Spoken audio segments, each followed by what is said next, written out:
नाज़रीन, मनड़ो वेझो सुनहरी फार्म में बरसाती पानी बीहजी वञण सबब कच्चा घर पट पइजी विया आहिनि, जॾहिं त मलेरिया पिणु मुंहुं कढियो आहे। इन हवाले सां वधीक तफ़सील मनड़ो मां गुलाम मोहम्मद भट्टीअ जी हिन रिपोर्ट में। हींअर असां मौजूद आहियूं मनड़ो भरिसां सोनारी फार्म में।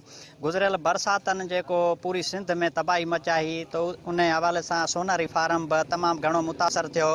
हिते काफ़ी जेके घर आहिनि ग़रीबनि जा किरी पिया आहिनि, जेके डेली वेज कमाइण वारा आहिनि उहे तमामु हिते परेशान आहिनि। उन्हनि जे घरनि में पाणी बीठो आहे ऐं मच्छर मार जेको आहे स्प्रे बि न थियो आहे। हाणे अचो त हिननि सां ॻाल्हायूं त हिननि जो छा चवणु आहे इन हवाले सां। असांजा जेके नुमाइंदा आहिनि, जेके हितां सिलेक्ट थी विया, उन्हनि खां अपील थो करियां त पाके हिन सोनारी फार्म शहर में तमामु बारिश खां पोइ तमामु घणे पाणी जे करे तमामु घणो पाणी ज़हरीला थी चुको आहे। इन में मच्छर तमामु घणा थी चुका आहिनि ऐं उन खां अलावा इन पाणी मींहं जे पाणी जे करे असांजे ॻोठ वारनि जा घर भी ख़राब थी चुका आहिनि, किरी पिया आहिनि। साईं, अॼु ताईं उन्हनि माण्हुनि कंहिं बि क़िस्म जी असां सां कोई राब्तो न कयो आहे, न ई हिते आया आहिनि। असांजी हालत सफ़ा बुरी आहे, असांखे मच्छरनि सफ़ा तंग कयो आहे ऐं असांखे महिरबानी करे पाणी कराए ॾियनि। असांजा घर किरी पिया आहिनि, घरनि में वॾो पाणी बीठो आहे ऐं मच्छरनि तमामु सॼी राति असांजो हालत बुरी करे छॾी आहे। असां तड़फूं पिया, बचड़े वार बेरोज़गारी, दंगा,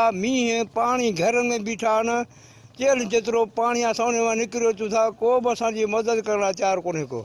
असां सां जेका नाइजा तव्हां सर्द में अचे थो त छा हालत आहे असांजी। तव्हां कंहिंखां मुतालबो कंदा? मुतालबो असांजी हुकूमत सां या ॿियो कंहिंसां मुतालबो आहे।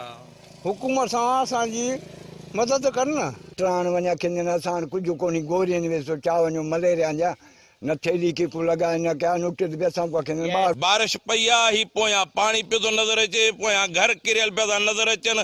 हिते मच्छर हेॾो सारो थी वियो आहे कारो, जेको कंहिंखे ॾंगे थो त मलेरिया आम थी वई आहे। मां पाण कुल ख़ुदि 8 ॾींहं बीमार पियो त मलेरिया में डॉक्टरनि खां सुइयूं हणाइण लाइ थकिजी पियो आहे।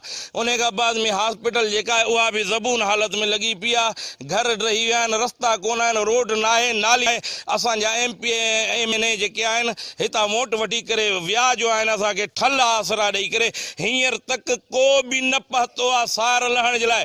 बसि ठलियूं तकरूं आहिनि, बाक़ी आहे कुझु कोन। कंहिं सार न लधी आहे, न MNA लधी आहे, उहो बि वोट वठी वियो आहे। जे न MP लधी आहे, उहो बि वोट वठी वियो आहे। कंहिं बि असांजी सार न आहे लधी ऐं केरु आयो बि कोन्हे। असां विसरी विया आहियूं। हाणे कुझु वक़्त खां बाद में ईंदा, पोइ चवंदा त असां तुसारेसे तुसां असारेसे।